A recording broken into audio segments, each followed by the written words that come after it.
Hi, and welcome to the City Sculptors Podcast. I'm your host, Alexis Williams. I am also the Director of Operations for 12th Street Heritage Development Corporation, but for the past 4 years, I have been immersed in the real estate and development world. That journey led me to this podcast, the City Sculptors.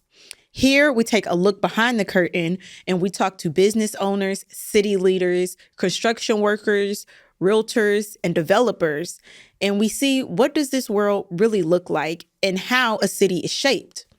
So if you've ever wondered, what she does seems kind of fun, or, hey, I want to make a difference in my community and be a city leader, listen and subscribe and hit like, because here, me, you, and anybody listening can be a city sculptor.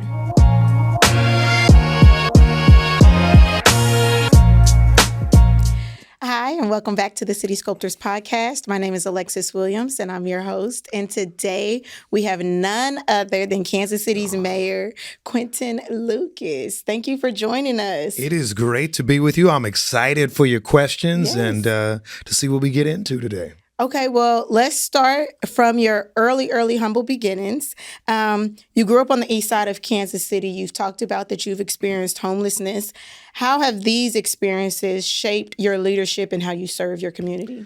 It means that you never forget where you come from. I mean, it is impossible. Some people try to ignore it, but I can't forget. If you have been a kid who knew, they now call it food insecurity. If you knew being hungry. Yeah. Right? If you knew what homelessness was like, moving from place to place.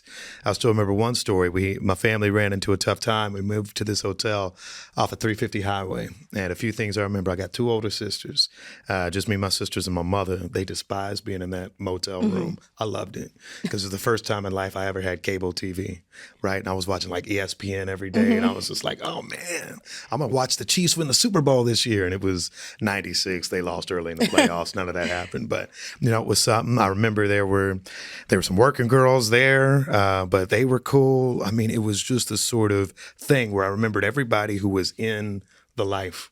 And when people talk to me about homelessness now, when people talk to me about investing in housing now, I realize that it is something we need to improve today. Yeah. You can't wait 5 years. You can't wait 10 years. You need to do it today. And that's a big part of why I even ran for office when I did. I ran kind of young because I wanted to make sure we were fixing those things that myself and a lot of other people experienced. Now, before you ran, you went to Barstow, then to WashU, then to Cornell. Very few people I know took that academic path. So what kind of fueled you along the way? It seems like you already had purpose before you were even thinking about becoming a mayor. So, let me go all the way back. My early childhood education. I went to we called it daycare back then, but Learning and Fun on Swope Parkway, still there. And they got me into books, kind of being a nerd, all of that. We moved out to Central Kansas for a little while where my uncle was stationed in the Air Force and, was kind of into all that. So when we moved back to Kansas City, my mother's so funny. My sisters enrolled in the Kansas City schools. They went to Nowlin Middle School, which used to be in the Kansas City School District. Yeah, now it's an Independence. It's wild, but they were getting bused everywhere. And my mom, for some reason, was just like, this boy ain't gonna make it. And I don't know if she thought I was smart or she just thought I get beat up every day. But regardless, she asked, I think, our dentist about like, what's a good school or something. And the dentist who lived out in Kansas or something was just like, well, this is a wonderful place. So I remember going out there to interview for my position in the 3rd grade. And I remember being like, man, this place doesn't even seem real. Yeah. So did a whole lot of education there. And then I was just blessed with wonderful schooling opportunities thereafter. But what that instilled in me was this pursuit of excellence. I don't think we ever should sacrifice. And I work with a lot of developers who are from East Kansas City. I myself am. I expect the best, not mediocrity, not something below. We can have the best housing, the best experts, the best leaders. And I've always tried to make sure I'm doing some of that. Yeah, I feel like we've seen that for sure. You taught law and served on city council before becoming mayor. And at what moment you strive for excellence? You talked about interviewing in the 3rd grade. At what moment did you say, I need to become mayor? I remember it like it was just yesterday. So I've always loved politics like nobody's business, but it was an interest of mine. I thought once I started doing the law thing, I went to a good law school. I ended up with some good law jobs. I was a law professor, which is a great life. And I will tell you, I was at a professor conference in Vail, Colorado in the middle of the summer. I'd never been to Vail before in my life, but in the middle of the summer, beautiful. I'm at this all expense paid, nice hotel. But that was the same time, y'all remember Trayvon Martin, a young black man, boy, really, who had been shot and killed by a so-called neighborhood watch person. That trial had come to an end and his murderer was acquitted. And that happened to be the same time I was there, and I was watching some of the news coverage. And that was one of those days where I'm like, I got to be part of the change in this society. I can't just sit and look at the TV and be mad and be like, it's all messed up. I got to do something. And, you know, because there were enough things over the years, you hear about them, you keep it moving. Yeah. But these are names, and maybe because I'm a lawyer, I never forget about. Tamir Rice, a 12-year-old boy in Cleveland, shot and killed by the police while he was playing on the playground. You had Trayvon. You have so many others, Philando Castile, more recently, George Floyd. And I think even back then, and that was 2013-ish, I was like, I'm going to do something different in my life and try to make a difference. So that's where I felt like I needed to step up and take some of the blessings that I'd had in life, in education, comfort now at this point, and try to do something for my community and my people fundamentally. And we appreciate that. What lessons, you talked about being a professor, what lessons while being a professor, I know I've learned a lot from my professors over the years. What lessons have you learned or taught to your students that you carried into, you know, your mayoral duties? I'm hard. I'm tough on people. Some people who work with me sometimes know I can be tough. And sometimes they think you come with an attitude, but I come from this perspective. When somebody is engaging with a lawyer, sometimes it is the most momentous, most troubling, most challenging thing in their lives. So if the state's trying to take your kids, your lawyer better be prepared. If you are fighting to build this business concept that you have spent decades of your life working on, you need to be prepared. So what I did not ever want from a student is somebody who's just like, you know, I don't know, whatever, it's fine, it's going to work out. That's no. It doesn't work out like that. Because I've been on the other side. My mother got divorced way back in the late 1980s, but really didn't have any good counsel. Back then, for all y'all youngins, right, you didn't have no-fault divorce laws in the country. So actually, it was very hard for a woman, particularly those leaving either abuse or anything under the sun, to actually get a divorce. And so you needed a lawyer who cared about you. You needed a lawyer who gave a damn about actually filing for the things, made sure it got done, weren't just trying to get money out of you. So out of all of that, it is key to me that everybody understands, and I try to do this in politics. This may be routine for me. This may be the biggest day in this person's life. And that's what I try to instill in every student on every issue. I want people who are ready for that. I don't want doctors that are like, yeah, I've done like 4,000 knee surgeries. I'm like, well, this is my knee, man. And I want to be able to walk later. It's not routine. Right. Being treated as routine. Yeah. And so that was a big part of what we did. The other thing is I needed people that could read and write with the best of them. And for this very basic reason, that's still how the work is done, right? People sometimes ask me, how did you learn to talk and speak and present? It was all about what I read. It was all about what I wrote. It's all about how I'm able to think about something and process it when I'm moving. So that's what I encouraged all my students along the way. That's great.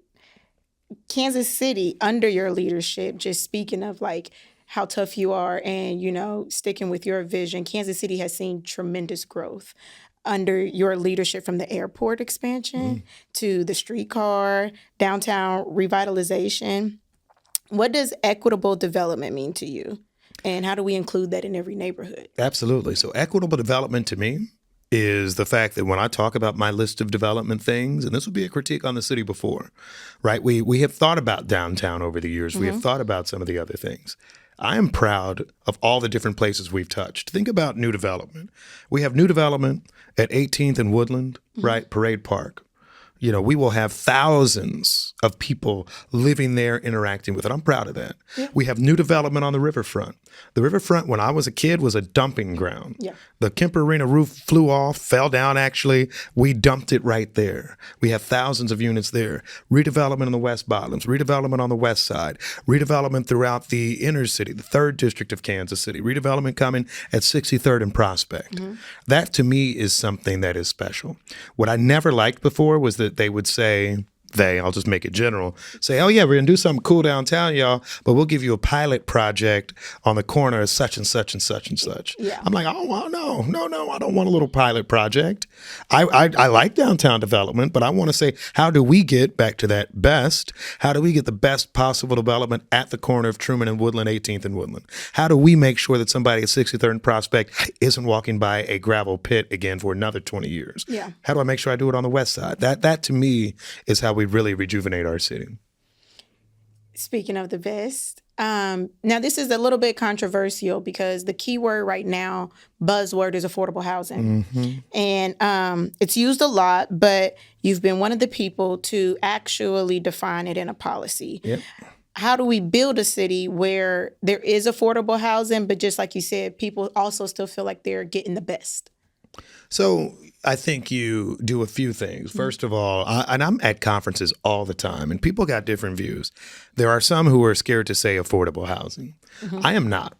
I really am not, frankly, because I deal with enough people with real money who are always, you meet them trying to get deals all the time too. Yeah. They trying to haggle down the BMW dealer. And I'm like, man, you're buying a $70,000 car. Yeah. And they want to save $1,500 on it. So I think everybody, to say affordable doesn't mean that you lose great appliances, right? It doesn't mean that you lose great neighborhoods, safety, all of that. It just means that it is accessible to more people. And so for me, I have always tried to have it in the language of accessibility. Affordability to me really means that we have a broad swath of people who can live there. When I first moved back to Kansas City from law school, I come out of Cornell Law School and I lived in an apartment building in 19th and Paseo. And certainly affordable to me, but I like that it was affordable to many others too. Yeah.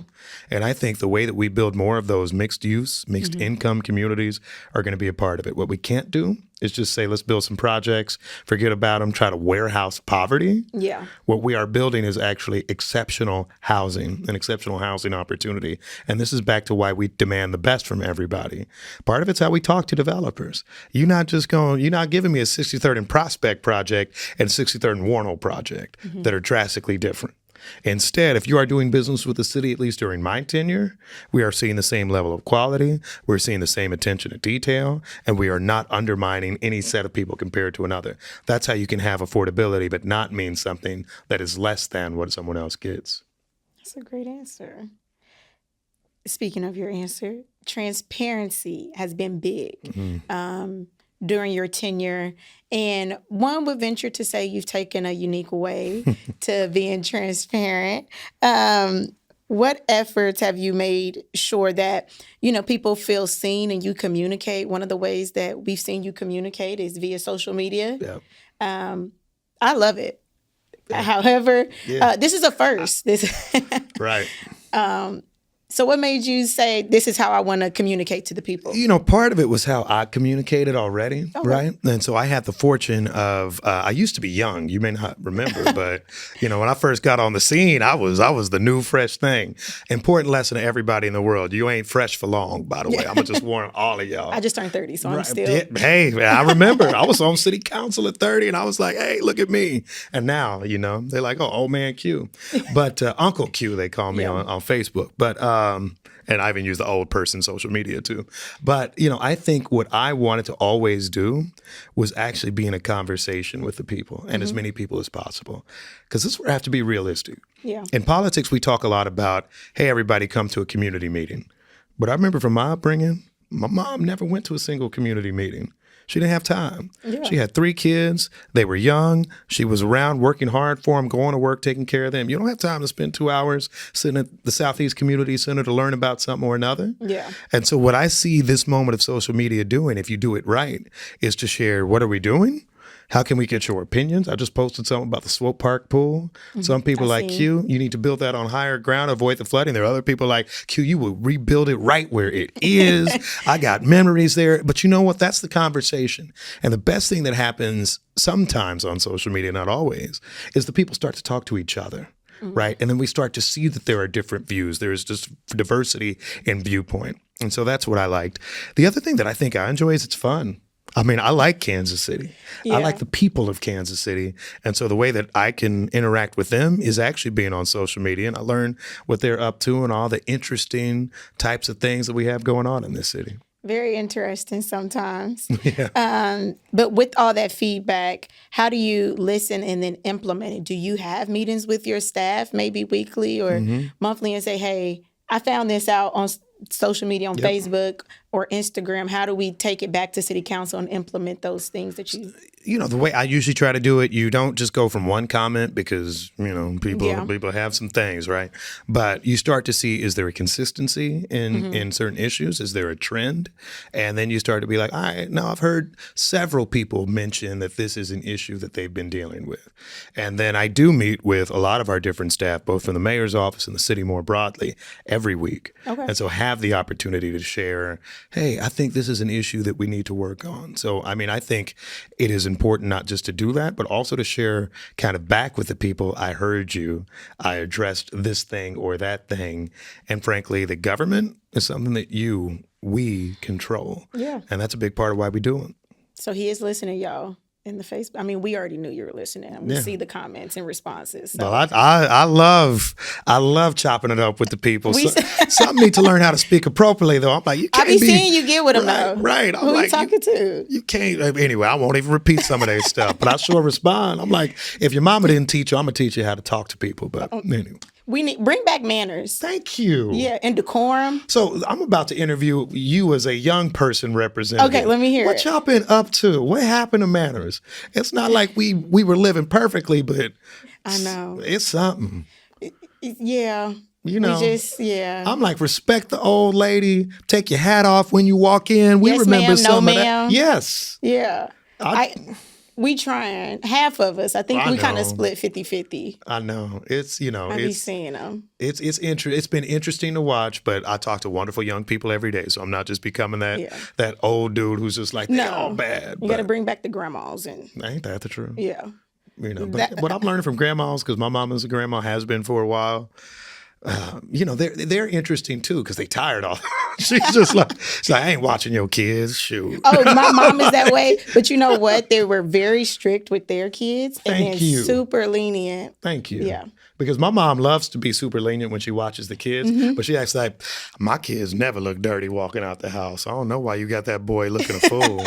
Y'all had haircuts from like when you got out the womb. I'm like, okay. Right. And then like. Right. My niece and that they can wear rainbows. She's like, it's fine. Let the kids be kids. Right? Yeah. I'm right there with you. We're parenting right now. You got kids? I don't. I'm the aunt. Oh, okay. I am the aunt. So you get to spoil everybody. Yeah. And then send them home. That's fun. So, but I am strict. I do instill those boundaries and manners. We need you to raise everybody in this city then. You're just going to go to schools with me and say hi to everybody and be like, no, y'all going to behave. We can, It is the occasional high school visit. It isn't much, but every now and then I have to become like teacher, daddy, whatever, because I'm like, nah, we're not doing this today. Yeah. Because, you know. But you know what? The kids respect that though. They do. They do want discipline. They do. So we solved all the world's problems right there. I know, just in a quick 2 minutes. Do you ever find it challenging though, speaking of like when you go to these public engagements and people do know your family, you do respond on social media. Do you find it hard to instill those boundaries between your personal and the public? Yep, all the time. I was on a run 2 days ago and this woman was just kind of, I'm sweating, all this other stuff. She said, can I talk to you about the buses? And you usually just, you always generally say, yes, ma'am. Because the thing that I have learned, and I think all y'all need to learn in life, you can be nice to 1,000 people and they'll be like, oh, yeah, he was cool, right? If you kind of play off one person, that is the person who makes it their life's passion to be like, oh, he ain't nothing. I saw him you're not gonna hear somewhere. the end of He it. was doing this. He played off everybody. He did all. So you try to be good to everybody. One place I do not play. Don't talk about my family. Don't mess with my family, right? And there are some politicians who will do a picture of all of them everywhere and use them to campaign. I largely don't. And that is strategic because I want my children to be able to grow up being children, not having all of the other stuff that comes with it. And unfortunately, being a mayor today, particularly a black mayor, and I will say this particularly for women more than me, the threats you receive, the comments you receive are just crazy. People trying to scare you, get under your skin. And I don't ever want my family to have to be part of all that. So, I mean, it's tough, but you're just nice and you just are kind of like, sometimes, do you say no? Not enough, but occasionally you will. So here's your secret. At an event, you just got to keep your legs moving. Yeah, right? don't make eye contact. Right. So somebody's trying to talk to you, just like, hey, God bless you. Okay. And then you just keep moving. Can I get a picture? All right. But you're moving the whole time, right? Yeah. That's usually how you do it. Stop. Yeah. There are a few other things, I never thought. I thought politicians were weird with a broad wave. Yeah. But to your point on looking at people, right? Because if you lock too much, then they're like, oh, hell, he was talking to me. And then they want to be your friend. And you're like, no, this was just general. Yeah. Sorry, I'm sounding evil. You don't. You're getting the secrets out. We want this. This is very real. We want a transparent mayor. Back to our other questions. Absolutely So we right. want somebody that's super real. That's like, everybody is not always, and I know as a mayor, that is your job, but that's not who you are. That's right. 24/7. So it's good that people know, you still do have those boundaries. What do you say to the millennials and Gen Z who maybe want to start making a difference though? We kind of talked about how you started. Yeah. I didn't start in law school.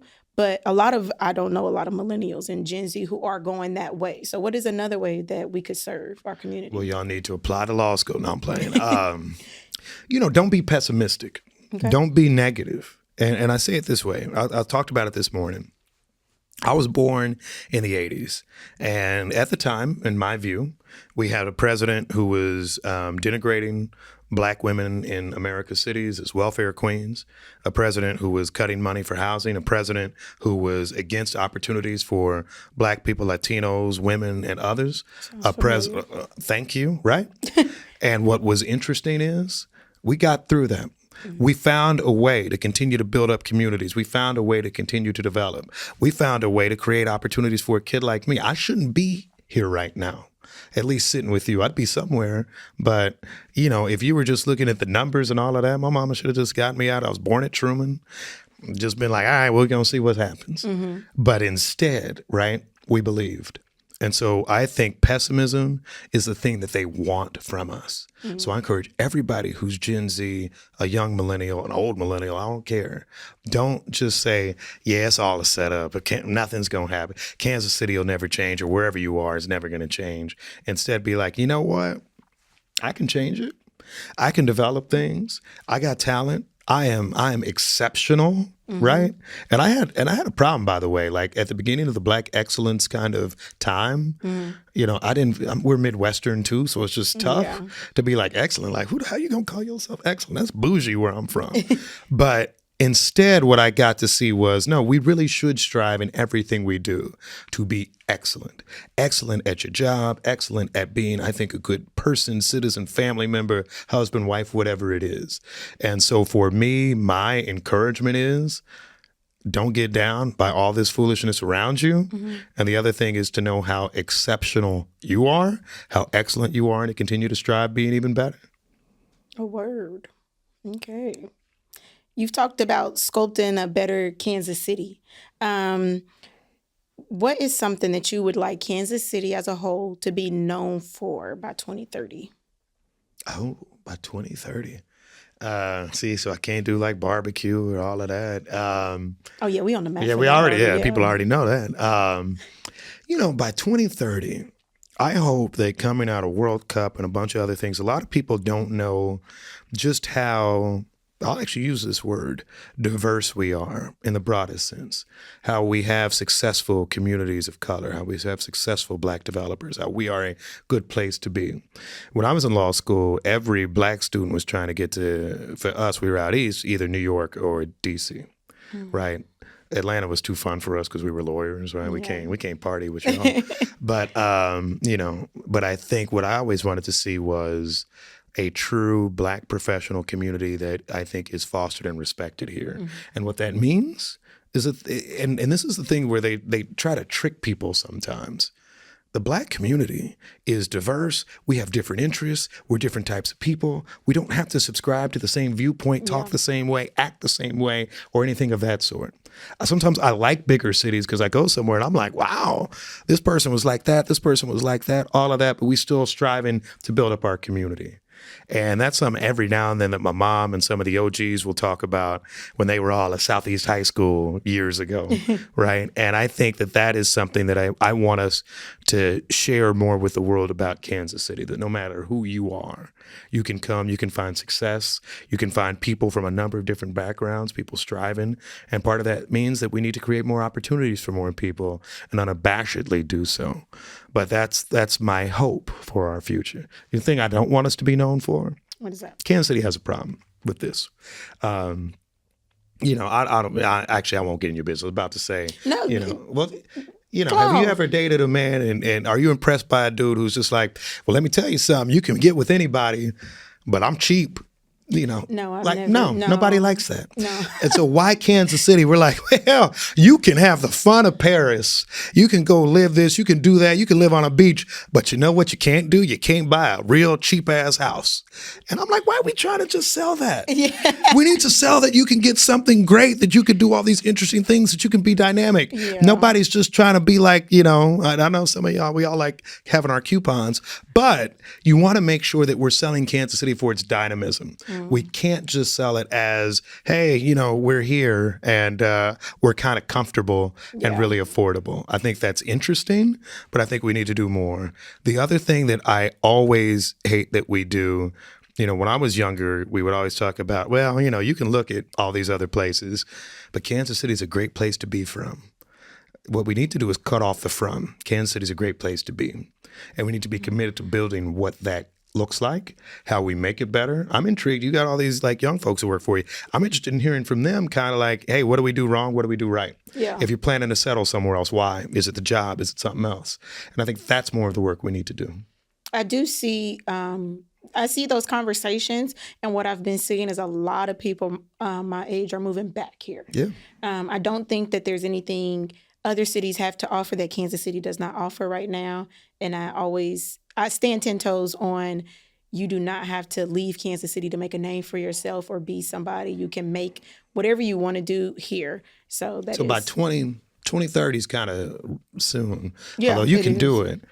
So when are you going to be on the cover of the Business Journal as the greatest developer in Kansas City? Oh, my goodness. By 2030, right? I don't know. Yeah. 2030? Put the pitch out there now. Y'all hear him? This is we'll get words straight from the mayor. Look, set it up. I'll be sitting retired somewhere. I'll give them the good business pose. And kind of like half serious, yeah, but kind of got the cheekbone raised. I've seen it. Yeah. No, because that's what I want to see. There would be nothing that makes me happier. Because I think one of the problems, admittedly, and people talk about this with the more senior generation and both presidential candidates, if you're a Democrat or Republican, were before Kamala was in, were fairly old, the men were.